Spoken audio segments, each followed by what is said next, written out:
오늘 처음 들으시는 분들이나 11, 12월 달에 입문과정을 들으신 분들이나 똑같죠. 매 한 가지죠. 모르는 거. 또 들을 때는 부분 아는 것 같아도 듣고 나면 또 다 까먹죠. 나중에 되면 이제 더 고통스럽습니다. 아는 것 같은데 문제가 안 풀리는. 분명히 아는 것 같은데 문제를 풀었더니 틀려. 짜증이 확 나죠. 7월달, 8월달 됐는데도 50점이 안 넘어. 모의고사가. 그럼 짜증이 확 나죠. 시험은 임박했는데. 근데 그게 정상이에요. 그렇게 돼요. 실제로 7, 8월달 돼도 모의고사 봐서 60점 넘는 분들이 그렇게 많지 않아요. 흔하진 않아요. 한두 분 정도는 막 80점도 나오고 막 그런 분들도 있어. 이제 우와! 이렇게 되죠. 그런 분들은 극히 드물고 대부분 이제 50점대 뭐 그렇습니다. 더군다나 이제 그때가 되면 개론도 좀 덜 해놨고 2차 과목도 급하죠. 그래가지고 마음이 쫓기게 됩니다. 근데 이건 뭐 마음이 쫓긴다고 해가지고 점수 팍팍 오르고 그러는 시험이 아니에요. 꾸준히 그냥 하는 거예요. 꾸준히. 합격 여부에 대한 확신 없이 그냥 꾸준히 하는 거예요. 그리고 시험장 가서 기도하는 거야. 내가 이렇게 1년을 죽으라고 했는데 떨어지면 너무 억울하잖아요. 뭐 이래 가면서. 그러다 보니 이제 하늘도 감복을 해서 합격증을 내려주는 것. 이 시험이 그렇습니다. 만만하게 보고 시작했던 분들이 대부분 좌절을 많이 겪죠. 결코 만만한 시험이 아니죠. 간혹 가다가 강의하다 보면 중간에 오셔가지고 이제 자기가 학교 다닐 때 법을 전공했다고 하시는 분들이 간혹 있어요. 뭐 48시간도 공부 좀 하셨고. 근데 이거를 손을 놓고 한 10년, 20년, 30년 지나면요. 똑같아요. 몰라요, 본인들이. 다 까먹어서. 저도 지금 뭐 다른 과목들 모르는데 뭐 공부 안 하면 모르는 거예요. 다 똑같은 선상에서 시작을 합니다. 근데 지치지 않고 꾸준하게 하는 거. 그게 제일 중요해요. 이 시험은 엉덩이 무거운 사람이 합격합니다. 좌절하지 않고 점수 안 나온다고 해서 고통스러워하지 않고 꾸준하게 하는 거. 그 합격의 길입니다. 그렇게 생각하시고 10월 달까지 얼마 안 남았잖아요. 그렇죠? 10달 남았는데 뭐 그죠? 10달 남았는데 10달만 놔주겠소 하고 공부하시면 됩니다. 자, 50페이지 불공정한 행위. 104조 폭리 행위를 말합니다. 뜻 폭리 행위. 작년 2월달, 3월달에 이거 당해보셨죠, 여러분들이? 그 전날까지 500원이었던 KF94 마스크가 5,000원으로 뛰었어. 어쩔 수 없죠. 5,000원 주고 마스크를 사. 원래 500원짜리였는데 이 마스크 판매하는 사람은 사재기를 통해서 개당 4,500원의 폭리를 취하는 거예요. 이게 불공정한 행위입니다. 이렇게 폭리를 취하는 행위를 무효로 하기 위해서 마련된 규정이다 라고 생각하시면 됩니다. 두 번째, 폭리 행위는 반사회 질서 행위의 일종입니다. 즉 반사회 질서 행위 속에 폭리 행위도 들어있어요. 그래서 폭리 행위에 해당이 되면 동시에 반사회 질서 행위에도 해당이 됩니다. 근데 왜 조문을 따로 만들어 놨을까? 요건 때문에 따로 만들어 놨어요. 나중에 이제 확인이 됩니다. 어쨌든 폭리 행위는 이렇게 불공정한 행위는 폭리 행위를 말한다 라고 생각하시면 됩니다. 자, 불공정한 행위에서는 불공정한 행위가 성립하기 위한 요건, 집중해서 시험 문제 나옵니다. 요건. 불공정한 행위가 성립하려면 세 가지 요건을 갖춰야 되는데요. 첫째가 폭리를 당한 사람, 500원짜리를 5,000원 주고 산 사람, 피해자라고 합니다. 폭리를 취한 사람, 500원짜리를 5,000원 받고 팔아가지고 4,500원에 폭리를 취한 사람, 폭리자라고 합니다. 이 피해자와 폭리자가 주고 받은 게 있을 거예요. 이걸 급부와 반대급부라고 합니다. 이 급부와 반대급부가 현저하게 불균형해야 돼요. 이게 첫 번째 요건입니다. 피해자와 폭리자가 주고받은 게 현저하게 균형을 이룰 것. 이렇게 됩니다. 자, 이때 요 현저한 불균형 도대체 몇 배 정도 차이가 나야 현저한 불균형이냐? 기준이 없어요. 그래서 그 계약의 구체적인 사정에 따라서 우리 대법원은 현저한 불균형이다, 아니다 라고 판단을 합니다. 그래서 구체적인 기준은 없고 다만 이 현저한 불균형은 계약 당시를 기준으로 판단하게 됩니다. 행위 당시를 기준으로 판단하는데 그 값어치, 그 목적물의 값어치, 요거 상식선에서 판단합니다. 그걸 객관적 값어치라고 해요. 즉 사회 통념으로 판단하게 됩니다. 현저하게 균형을 이뤘는지 여부는 계약 당시를 기준으로, 왜? 가격은 변동하니까 계약 당시를 기준으로 객관적 값어치를 가지고서 현저하게 불균형한지를 판단하게 된다. 이것만 기억하시면 됩니다. 몇 배 이런 건 몰라도 됩니다. 이게 첫 번째 요건입니다. 두 번째가 이것만 갖고는 불공정한 행위가 아닙니다. 현저하게 불균형하다는 것만 갖고는 불공정한 행위가 성립하지 않습니다. 두 번째 요건이 요 폭리를 당한 사람이 계약 당시에 궁박했거나 경솔했거나 무경험했거나 피해자가 궁박한 상태였거나 경솔했거나 무경험한 상태여야 됩니다. 여기서 조문을 보면 궁박, 경솔, 그리고 무경험이 아니라 또는 무경험이라고 되어 있습니다. 따라서 어느 하나의 상태이기만 하면 됩니다. 궁박하고 경솔하고 무경험까지 할 필요는 없다. 궁박, 경솔, 무경험을 모두 갖출 필요는 없다. 어느 하나만 구비하면 된다. 이게 첫 번째로 나오는 지문입니다. 두 번째가 요 궁박은 급박한 곤궁 이렇게 보통 얘기해요. 이렇게 이해하시면 돼요. 심하게 쫓기고 있는 거예요. 그게 궁박입니다. 아주 심하게 쫓겨. 이게 궁박인데 보통 돈에 쫓기죠. 그죠? 우리가 쫓겨봤을 때 돈에 쫓기는 게 제일 힘들죠. 그걸 경제적 궁박이라고 합니다. 그런데 정신적으로 쫓기는 경우도 있어요. 집에 쟁여놓은 KF94 마스크가 다 떨어져가. 돈은 있어. 얼마를 주더라도 사고 살 수 있는 돈은 있어. 근데 살 곳이 없어. 그러면 심리적으로 쫓겨 안 쫓겨? 쫓기죠. 그것도 포함합니다. 그걸 정신적, 심리적 궁박이라고 합니다. 그래서 궁박은 심하게 쫓기는 건데 돈에 쫓기는 것뿐만 아니라 심리적으로 쫓기는 걸 포함하게 됩니다. 정신적, 심리적 궁박을 포함한다. 이렇게. 경솔은 성급한 걸 말하는 거고요. 어렵지 않고요. 자, 무경험. 이 무경험이라는 건 두 가지가 있습니다. 하나가 거래, 일반, 경험 부족.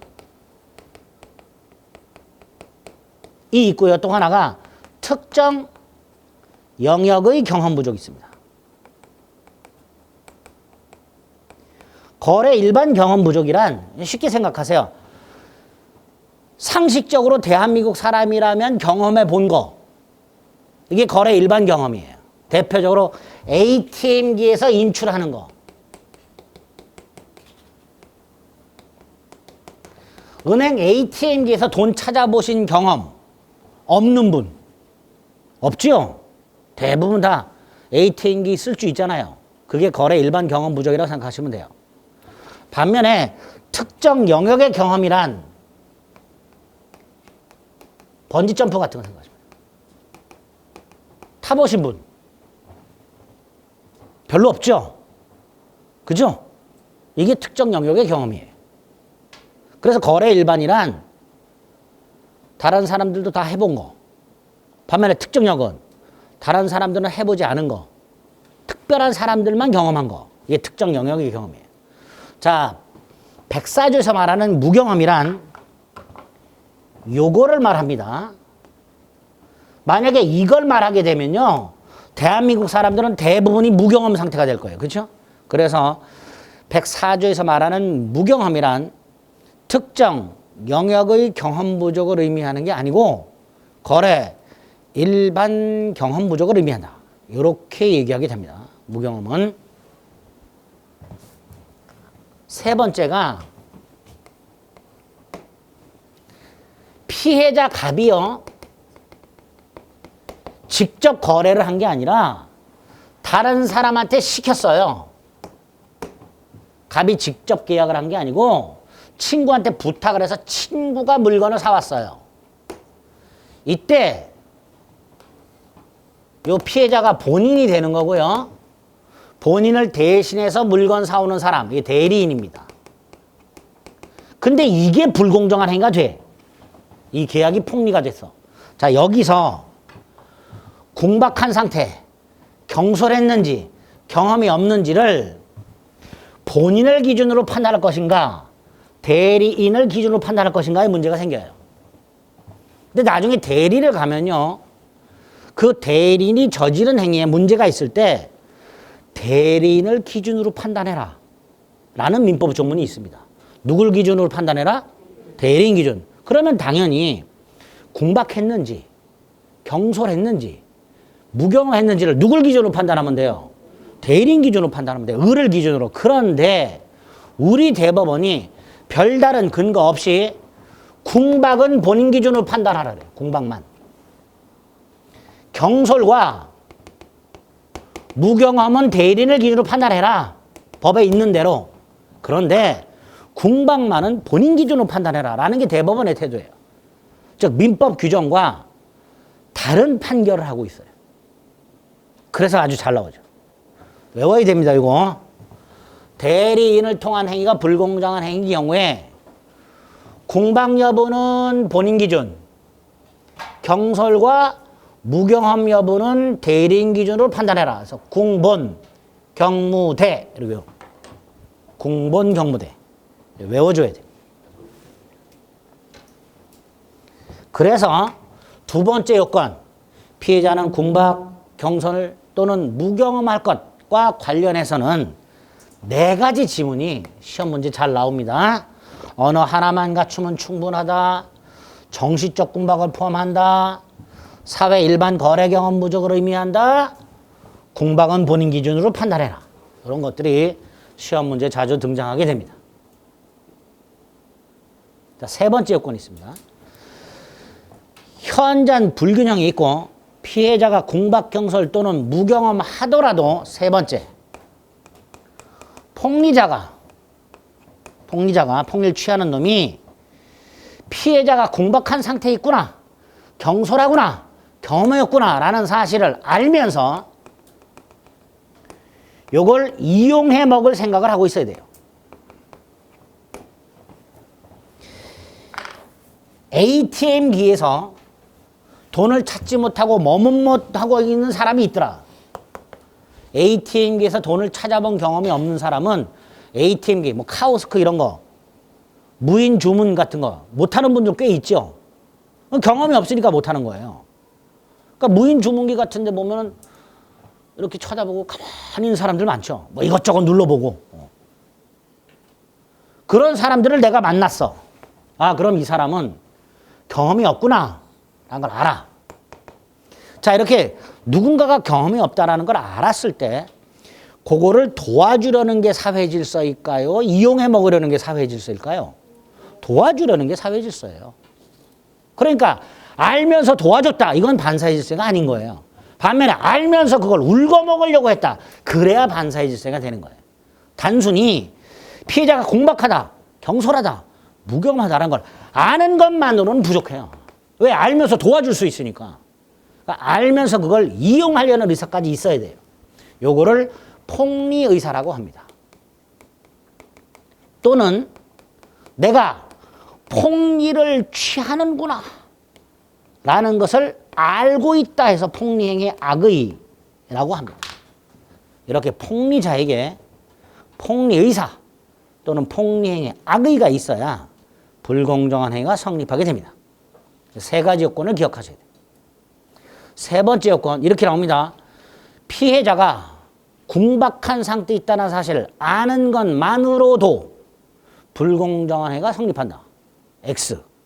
아는 것만으로는 불공정한 행위가 성립하지 않고 그걸 알면서 이용해 먹을 생각까지 하고 있어야 불공정한 행위가 성립하게 됩니다. 자, 요건 아주 중요합니다.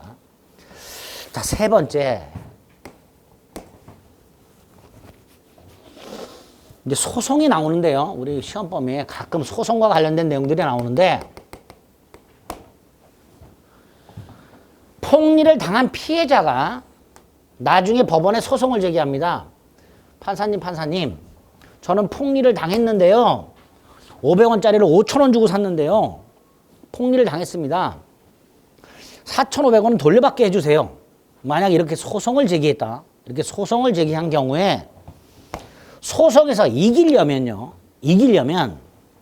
내가 법원으로부터 인정받고자 하는 사실을 주장하고 증명까지 해야 돼요.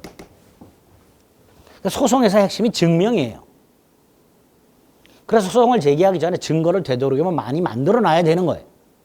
소송에서 이기려면. 주장만 할 뿐 증명을 하지 못하면 100% 패소하게 돼 있습니다. 민사소송이에요. 문제는 피해자가 소송을 제기했을 때 피해자는 이렇게 주장을 할 겁니다. 판사님, 제가 준 것 5,000원과 받은 것 500원짜리 마스크가 현저하게 균형을 잃었고요.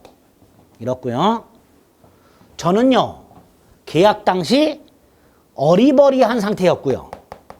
세상 물정을 모르는 상태였고요.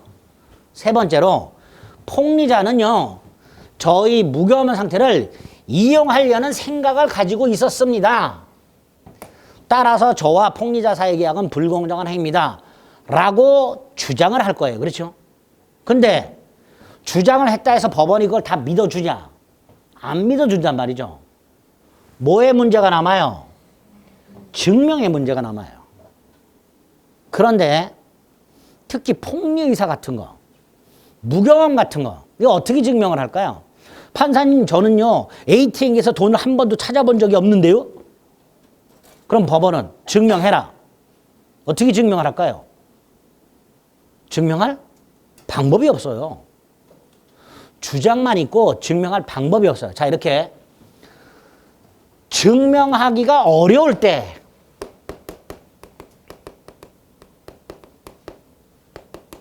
요럴 때 요걸 구제하는 제도가 추정이라는 제도예요.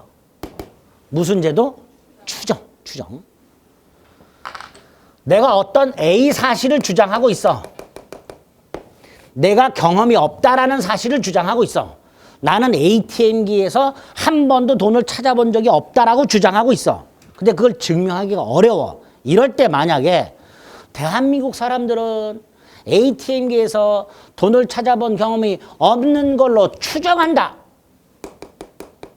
라고 하게 되면 이 추정된 사실은 증명이 된 걸로 봐요. 추정된 사실은 뭘로 본다고요? 증명이 된 걸로 봐요. 따라서 추정된 사실은 따로 증명할 필요가 있다 없다? 없어요.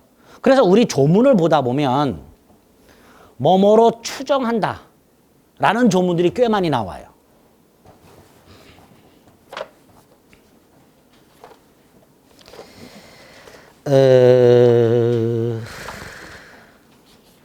미리 하나 확인해 볼까나? 페이지를 찾기가 이렇게 힘들어. 158페이지.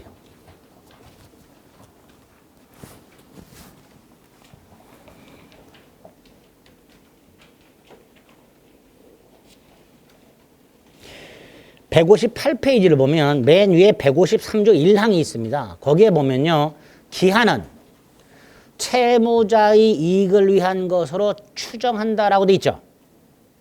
그렇죠? 그러니까 요 기한의 이익이란 게 뭔지 몰라도 됩니다. 만약에 소송에서 기한의 이익이 누구에게 있는가라고 소송이 붙었을 때 채무자는 기한 이익은 나한테 있습니다라고 주장할 필요가 없고 증명할 필요도 없어요. 왜? 추정이 되니까. 그렇죠?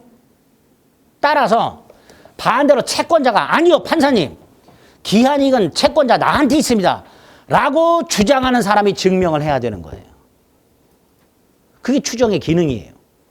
그래서 다시 한번 소송에서는 증명이 중요한데 증명을 하려면 증거가 있어야 되고 만약에 증거가 없는 경우에는 증명이 어렵단 말이죠. 이렇게 증명이 어려울 때 만약 그 사실을 추정을 해주게 되면 그 추정된 사실은 증명된 걸로 보기 때문에 따로 증명할 필요가 있다 없다? 추정된 사실은 따로 증명할 필요가 있다 없다? 없다가 돼요. 자, 그러면 다시 불공정한 행위로 돌아옵니다.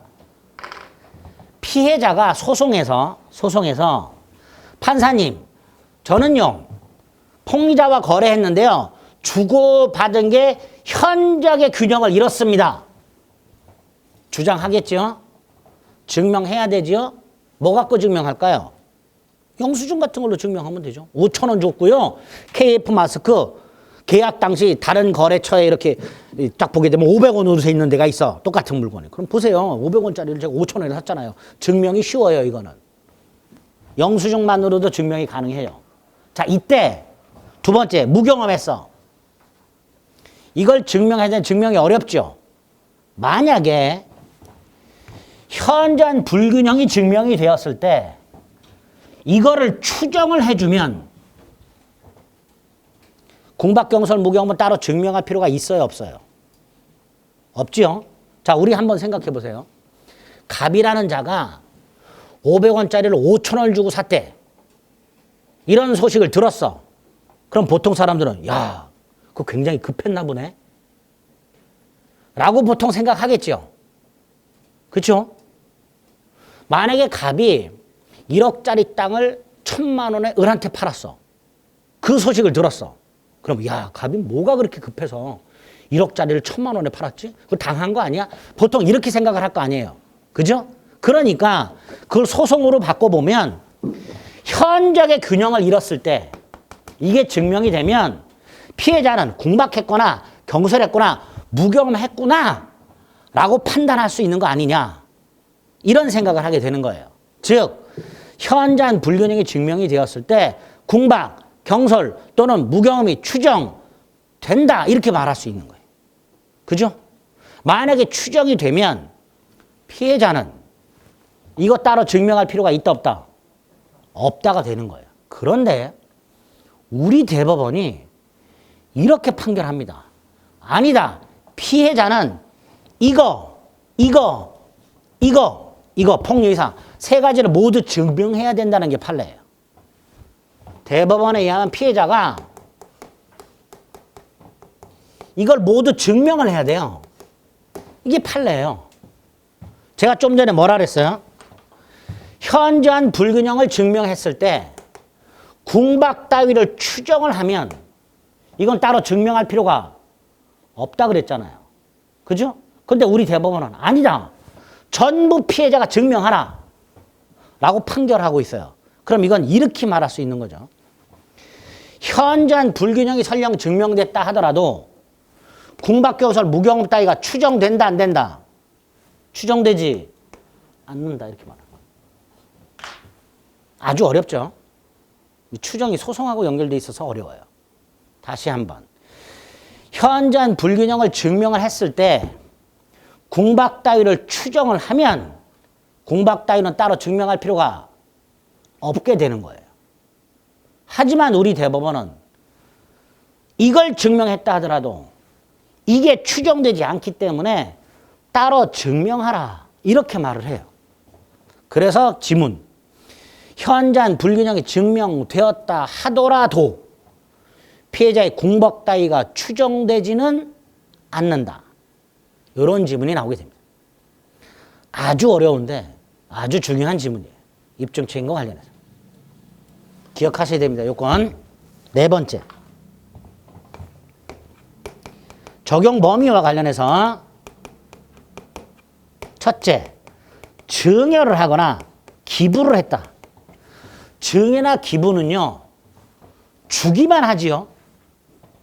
받는 게 있어요, 없어요? 없지요. 증여는 공짜로 주는 거예요. 기부 그냥 주는 거예요. 급부만 있지 반대급부가 없어요. 그러니까 급부와 반대급부의 현저한 불균형이 있을 수가 없지요. 그러니까 불공정한 행위가 성립하지 않아요. 증여나 기부는 성립할 수가 없지요. 두 번째, 감정평가 10억짜리 땅을 몇 번 유찰이 돼가지고 내가 1억의 낙찰을 받았어. 10억짜리 땅을.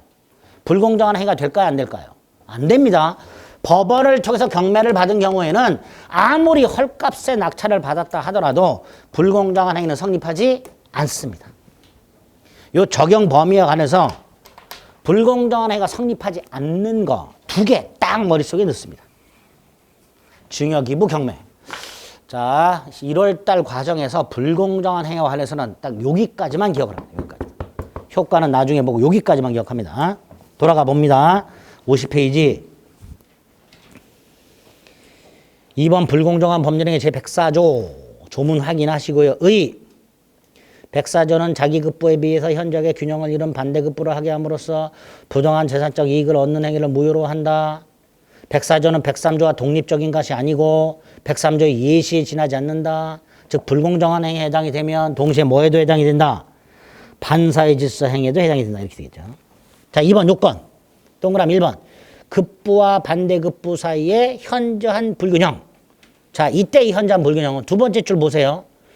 현저한 불균형은 단순히 시가와 차익이 얼마냐, 시가와 몇 배 차이가 나냐 이런 걸로 판단할 수 있는 것이 아니고 구체적 계약마다 상식적으로 결정해라. 거기에 뭐가 나와 있어요? 사회 통념이 나와 있죠. 그래서 두 줄 내려가면 객관적 가치를 가지고 판단하고 그 밑에 줄 법률 행위시를 표준으로 한다. 여기 기출지문 중에 주관적 가치로 판단한다는 지문이 나온 적이 있어요. 틀렸죠? 계약 당시 객관적 가치를 가지고 판단하게 됩니다. 밑으로 쭉 내려가면 동그라미 2번. 궁박, 경설, 무경험하다는 것을 알면서 도와주기는커녕 그걸 이용하려는 의사가 있어야 한다. 도와줄 생각이 있었을 때는 불공정한 행위가 성립하지 않는다. 그걸 이용해 먹을 생각을 하고 있어야 된다. 자, 오른쪽. 기억. 궁박, 경설, 무경험은 모두 구비되어야 할 필요는 없고 어느 하나만 갖추면 된다. 궁박. 정신적 또는 심리적 원인에 기인할 수도 있다. 무경험. 일반적 생활 경험 부족을 의미하는 것이지 특정 영역의 경험 부족을 의미하는 게 아니다. 즉 거래 일반 경험 부족을 의미한다. 그게 무경험의 뜻이다. 니은 피해자가 직접 계약을 하지 않고 대리인을 통하여 계약을 했을 때 궁박만은 본인을 기준으로 피해자 자신을 기준으로 판단해라. 공본, 경무대 기억하자. 판례 밑에 입증 책임. 법률 행위가 현저하게 공정을 잃었다 해서 그것이 경솔하게 이루어졌다고 추정하거나 궁박한 사정이 추정되는 것은 아니다. 이게 어떤 의미인지 아셔야 되는 거예요. 이게 현저하게 불균형이 증명이 되었을 때 궁박 따위가 경솔 따위가 무경험 따위가 추정이 되면 이건 따로 증명할 필요가 없는 거예요. 그런데 추정되지 않는단 말이 따라서 그 의미 불공정한 행위를 주장하는 자가 스스로 궁박, 경솔, 무경험 따위를 증명해야 한다. 이렇게 나오죠. 그죠? 그리고 4번 적용 범위의 마지막 증여와 같은 무상행위와 경매 따위에는 적용된다 안 된다? 안 된다. 거기까지. 오늘 보셔야 될 내용들이 거기까지입니다. 나머지는 나중에 보겠습니다. 자, 여기까지가 계약과 같은 법률 행위가 유효가 되기 위한 요건. 그 중에 목적이란 놈이 갖춰야 될 요건 4가지. 확정성, 가능성, 적법성, 사회적 타당성 이렇게 되는 거예요. 그런데 이 목적의 확정성, 가능성, 적법성, 사회적 타당성을 판단하려면 먼저 목적이 무엇인지를 알아야 되죠.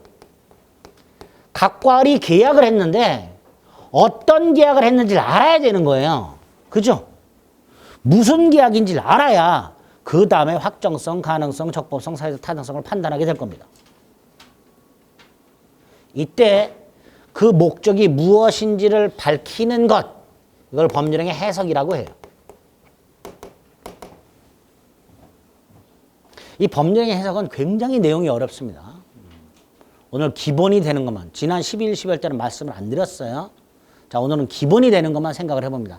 예를 들어서 각과 을이 A 토지를 매매하기로 했어요. A 토지를 매매하기로 의사가 합치가 됐어요. A 토지를 현장 가서 답사까지 했어요. 코너에 있는 저 땅. 현장까지 가서 둘이 확인까지 했어. 그 A 토지였어. 그런데 이 각과 을이 A 토지 지번을 착각하고 있어. 지번. 이 A 토지가 예를 들어서 100번지야. 그런데 각과 을은 A 토지를 100-1번지라고 착각을 하고 있어. 그래서 계약서에 100-1번지라고 표시를 했어. 근데 이 100-1번지는 A 토지 옆에 붙어 있는 B 토지였어요. 자, 이 경우에 각과 을의 계약이 유효인지 무효인지를 판단하려면 먼저 각과 을은 A 토지를 매매한 거냐, B 토지를 매매한 거냐, 이 문제가 생기는 거예요. 그걸 먼저 확정 지어야 되는 거예요. 그렇죠? A 토지를 매매한 걸까요? B 토지를 매매한 걸까요? 여기서 당사자의 의사에 초점을 맞추면 무슨 토지가 돼요? A 토지가 될 거예요. 그렇죠? 반대로 계약서의 표시를 기준으로 하게 되면 무슨 토지가 돼요? B 토지가 되겠죠. 이걸 법률행위 해석이라고 하는 거예요.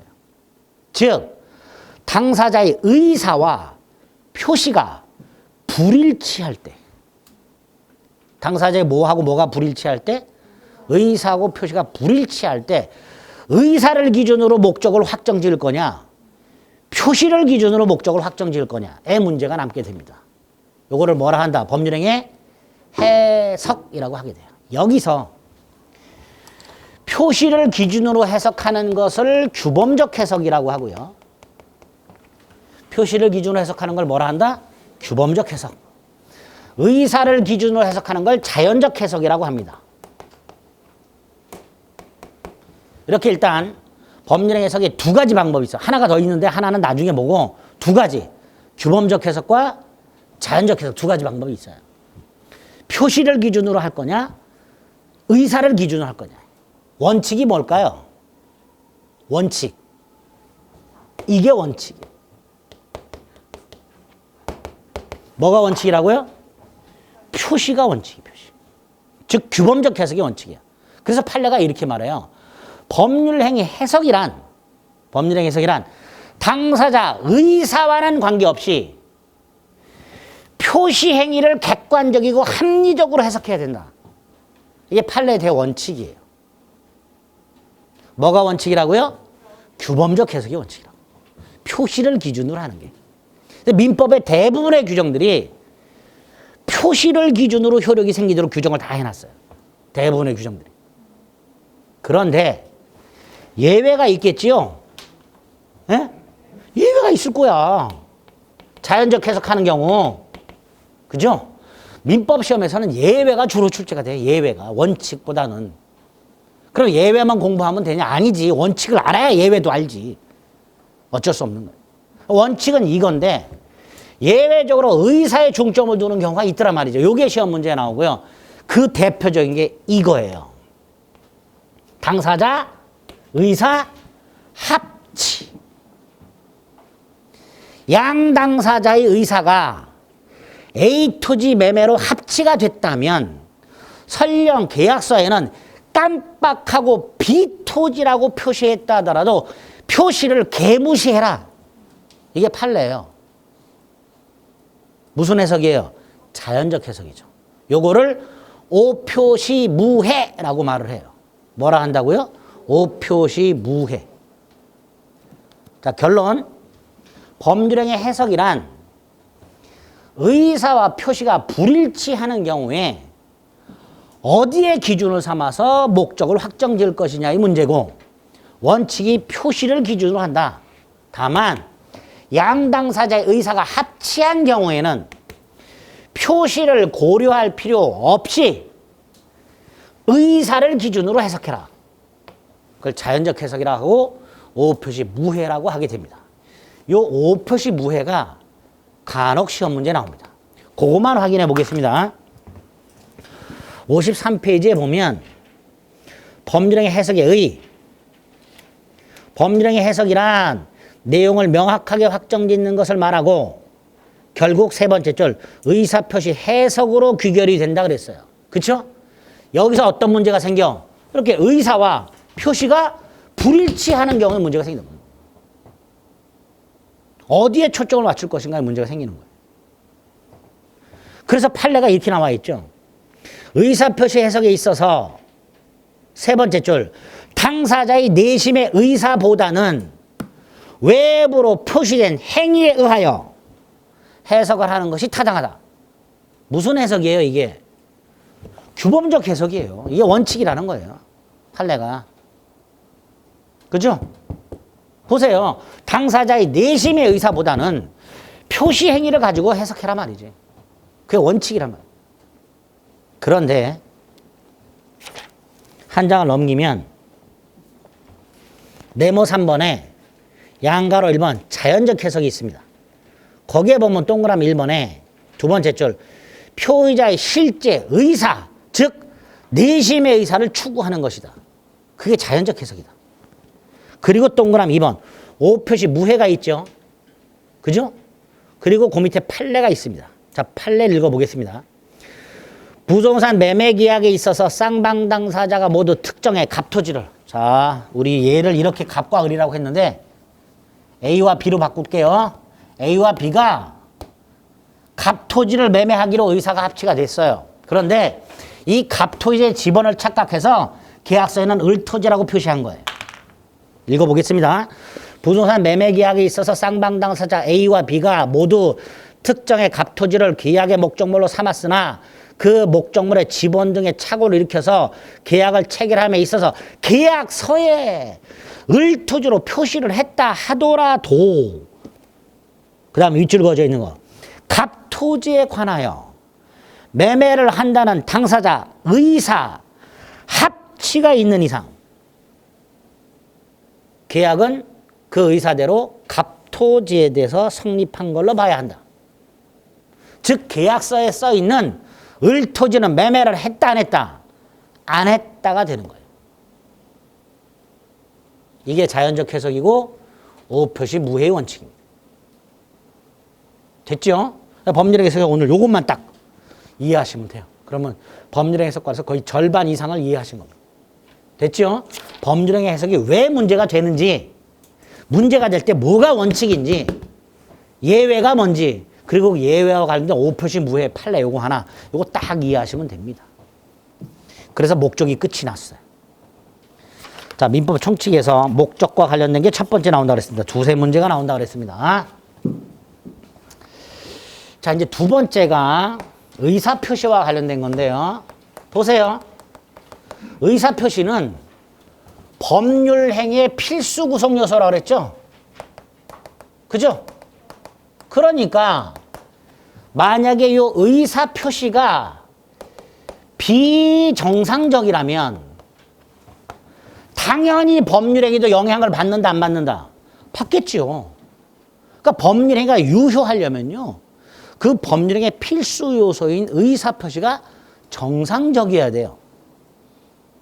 여기서 의사표시가 정상적이라는 건 의사와 표시가 일치하고 하자가 없어야 된다는 걸 말합니다. 그럼 반대로 의사표시가 비정상적이라는 것은 두 가지 중에 하나.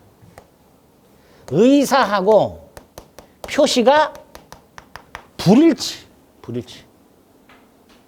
나는 A라는 물건을 사려고 갔어. 집에 진간장이 떨어져가지고 진간장을 사러 갔어. 사갖고 왔어, 마트 가서. 와봤더니 국간장이야. 그럼 잘못 사온 거죠? 표시를 잘못한 거예요. 그래서 내가 원했던 걸 손에 못 넣는 거예요. 내가 원한 걸 손에 넣으려면 당연히 의사하고 표시가 일치해야 돼요. 그러니까 불일치하는 게 비정상적인 거예요. 요거를 이렇게 학자들이 부릅니다. 의사의 흠결. 뭐라고 부른다고요? 의사의 흠결. 이렇게 불러요. 그러니까 의사의 흠결이 뭐예요? 라고 묻지 마세요. 의사의 흠결이 뭐야? 의사 표시가 불일치. 이렇게도 말해요.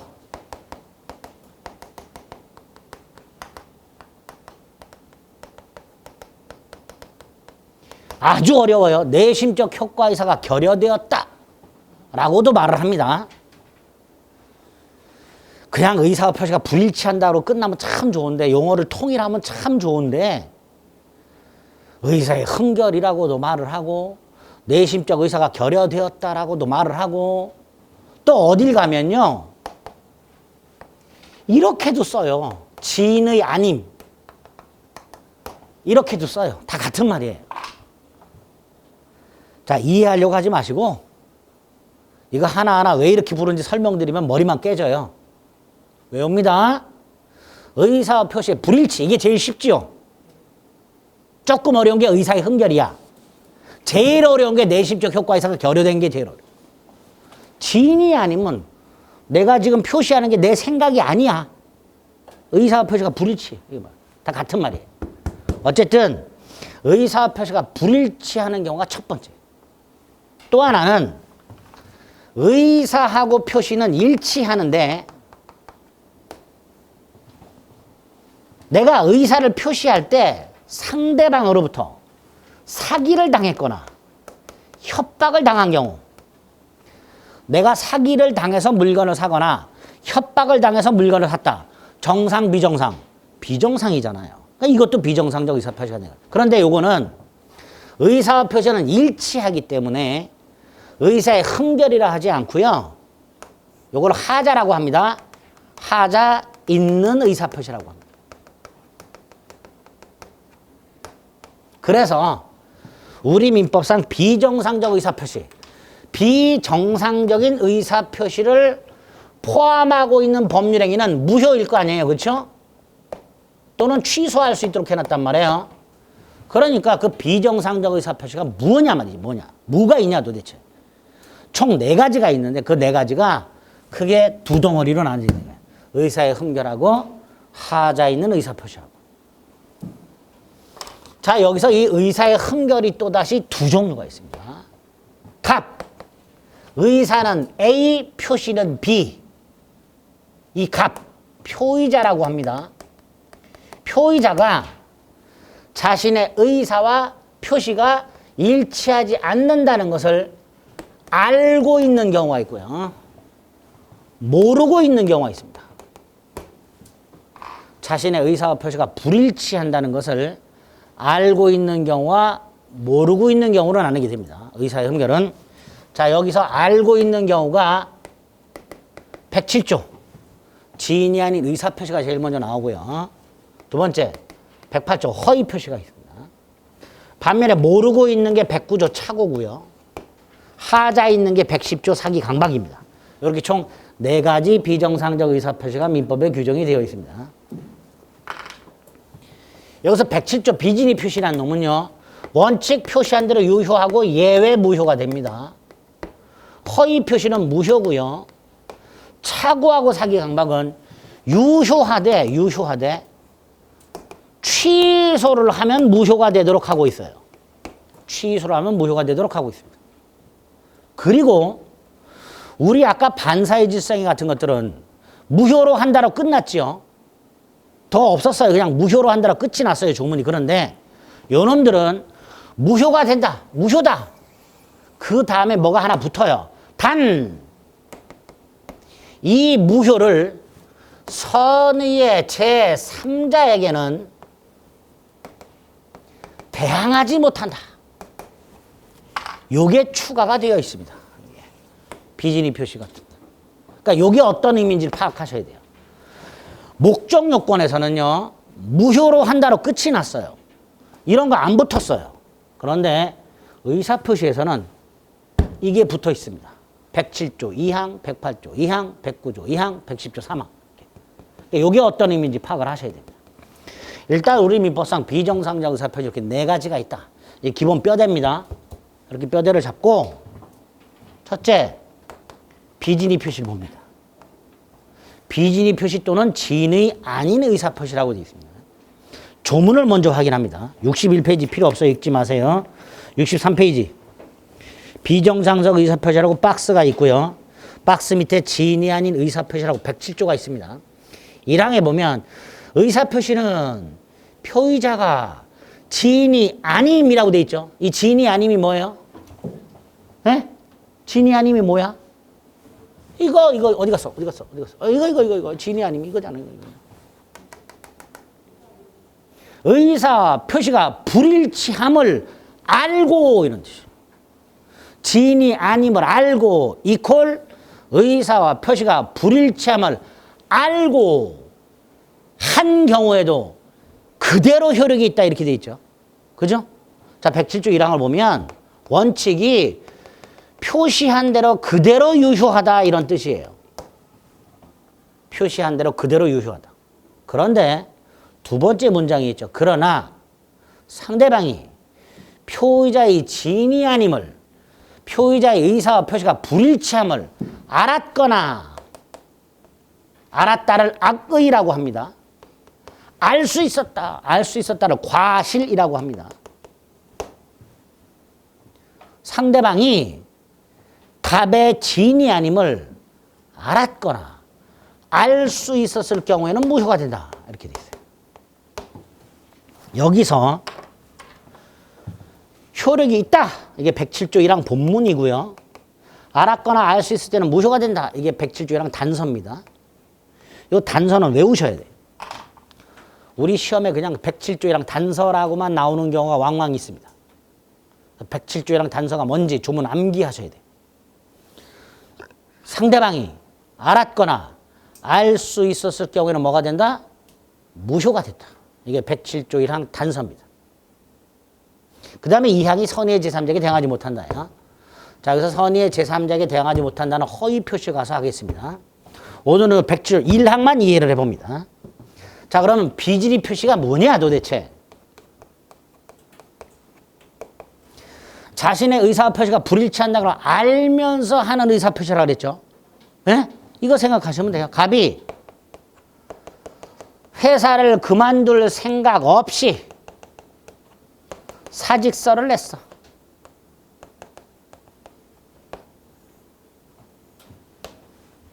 사직할 생각이 있어요, 없어요? 없지. 근데 사직서를 냈지. 의사 표시가 일치, 불일치? 불일치. 이 전형적인 비진의 표시가 되는 거예요. 거짓 사직서 제출. 예? 사직의 의사 없이 사직서를 제출. 갑이 을에게 증여 의사 없이 증여. 똑같아요. 이게 비진의가 되는 거예요. 사직의 의사 없이 사직서를 제출. 증여 의사 없이 증여. 이런 게 다 비진의 표시가 되는 거예요. 의사는 사직할 생각이 없어. 근데 표시는 사직서를 냈어. 불일치죠. 비진의 표시가 돼요. 요건 나중에 보고요. 효과. 원칙 어떻다고요? 표시한 대로 그대로 유효한 거예요. 그러니까 갑이 연봉 협상에서 좀 유리하게 지위를 차지하려고 사직의 의사 없이 사직서를 떡 냈는데 회사가 수리를 싹 해버렸네? 그럼 어떻게 돼? 짐 싸야 된단 말이에요. 그게 원칙이에요. 표시한 대로 그대로 유효하다. 이게 비진의 표시 효과예요. 다만 이런 경우를 생각해 볼게요. 갑이 군대를 가기 위해서 휴직계를 내려고 했어요. 회사에. 그랬더니 회사가 갑이 군대가 있는 동안 휴직 상태라면 갑이 군대가 있는 동안에는 월급은 안 줘도 되지만 나중에 근속연수에 들어가요. 즉 퇴직금 계산이 달라져요. 그러니까 회사가 그러지 말고 사직서를 냈다가 제대하고 재입사해라. 이렇게 말을 했어요. 회사가. 그래서 갑이 사직서를 냈어. 자, 이때 갑 사직의 의사가 있어요, 없어요? 없잖아요. 그러니까 갑은 군대를 가면서 휴직을 할 생각이었는데 회사 요구대로 사직서를 냈어. 사직의 의사 없이. 갑의 비진이가 되는 거예요. 이때 회사는 갑의 사직의 의사가 없다는 걸 알아요, 몰라요? 알잖아요. 재입사라 그랬으니까. 그러니까 갑의 사직서 제출은 뭐가 되는 거예요? 무효가 되는 거예요. 그래서 갑은 사직서를 내고 재입사할 때까지 요 사이에 휴직으로 처리가 되는 거예요.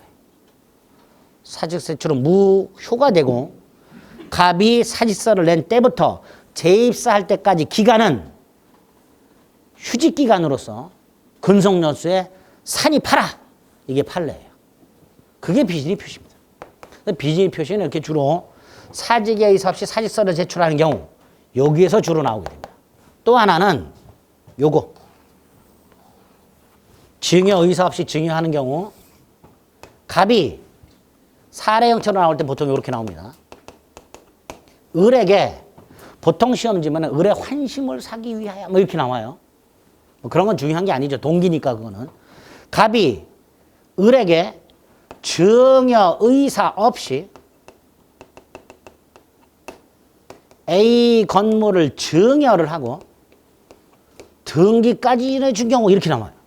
보통 문제가. 자, 여기서 여러분들이 파악하실 게 뭐예요? 이게 뭐냐 도대체? 어떻게 파악해야 돼? 무슨 의사 없이 뭐뭐 하였다. 뭐다? 비진의. 딱 이렇게 파악할 수 있어야 돼. 비진이라는 건 이거예요. 무슨 의사 없이 뭐뭐 했다. 이게 비진이에요. 자, 여기서 원칙이 표시한 대로 그대로 유효라 그랬죠. 그죠? 원칙이 유효한 거예요. 그럼 뭐도 유효한 거예요? 등기도 유효한 거예요. 등기가 유효하다는 건 어느 소유권을 취득한다 못한다? 한다라는 거죠. 우리. 이게 원칙이라는 거예요. 다만 평상시에도 갑이 줬다 뺏고 그랬어. 사람 약 올리는 것도 아니고. 그래서 이번에도 주겠다고 했는데 을이 이미 알아. 이 자식이 또 거짓말을 하는군. 만약에 상대방이 을이 증여 의사가 없다라는 것을 알았거나 알 수 있었다면 이때는 증여가 뭐가 되는 거예요? 무효가 되는 거예요. 증여가 무효가 되면 을 등기도 무효가 되는 거예요. 을 등기가 무효라는 건 을은 소유권자다 아니다? 아니다라는 거예요. 소유권자가. 여기서 문제가 생기죠. 어떤 문제? 을이 팔았을 때. 얘가 문제가 되는 거예요. 아까 우리 제2매매계약이 반사의 질서행위로 무효가 되었을 때 제2매수인의 등기는 무효라 그랬죠. 제2매수인은 소유권 취득 못한다 그랬죠. 그러니까 제2매수인과 거래한 사람은 선의가 됐든 악의가 됐든 소유권을 취득하지 못한다 그랬어요. 기억나세요? 그게 원칙이야. 그럼 얘도 그래야 돼. 이게 무효야. 그럼 우리는 소유권이 있다 없다? 없어. 없으니까 을과 거래한 병은 선의가 됐든 악의가 됐든 소유권을 취득할 수 없어야 돼요. 그렇잖아요. 그런데 요거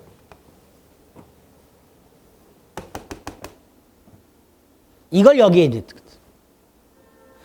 병이 만약에 선이라면 제3자 갑과 을을 제외한 제3자 병 이 선이라면 갑은 을과의 증여가 무효다. 따라서 너도 무효다라고 주장할 수가 없다. 그래서 병이 선이라면 소유권을 취득한다. 이게 선이 제3자에게 대항하지 못한다의 결론이 되는 거예요. 아까 이중매입에서는 이런 게 없어요. 그러니까 제2매수인과 거래한 사람은 선이어도 소유권을 취득하지 못하는 거예요. 하지만 107조 2항에서는 선이 제3자에게 대항하지 못한다는 규정이 따로 있어요. 그 말은 비진의 표시가 무효가 되었다 하더라도 그 무효를 모르고 있는 제3자에게는 주장할 수가 없다. 이런 뜻이에요. 그래서 갑이 병한테 가가지고 야 내가 을에게 증의한 건 무효고 따라서 을등기도 무효니까 너도 무효야 라고 주장을 할 수가 없기 때문에 병이 선이라면 소유권을 취득하게 됩니다. 악이라면 당연히 취득을 못하고요. 선의의 제3자라고 돼 있으니까. 이게 107조 2항의 기본 뜻이 됩니다. 그래서 오늘은 비진의 표시는 그렇게 비정상적 의사표시 중에서 출제 빈도가 제일 떨어져요. 떨어지기 때문에 오늘은 비진의 표시가 조문이 어떻게 되어 있고 어떤 것을 말하며 그 효과는 무언가 정도만 생각해 주시면 됩니다. 아시겠죠? 요건 중에 아주 어려운 게 있어요. 그건 다음에 할 겁니다. 괜히 봤다가 머리만 깨져요. 63페이지. 지인의 의사표시 107조 1항과 2항 확인하시고요. 의의를 쫙 읽어주십니다. 읽어주시는데 의의를 보다 보면요. 세 번째 줄에 또 아주 어려운 말이 나와 있어요. 이런 거 다 빼야 되는데 심리유보라고. 심리유보가 뭘까요? 예? 속마음을 감춘다라는 뜻이에요. 이거 일본식 용어인데 아직까지도 사라지지 않고 있습니다. 법조계에는 토착 예고들이 많아요. 영어로 아직도 일본식 용어로 쓰고 있어요. 속마음을 감춘다 이런 뜻입니다. 다음 페이지 보면 요건이 나오죠. 당연히 의사표시가 있어야 되고 의사표시가 불일치해야 되고 불일치를 알고 있어야 되고 그 다음에 효과.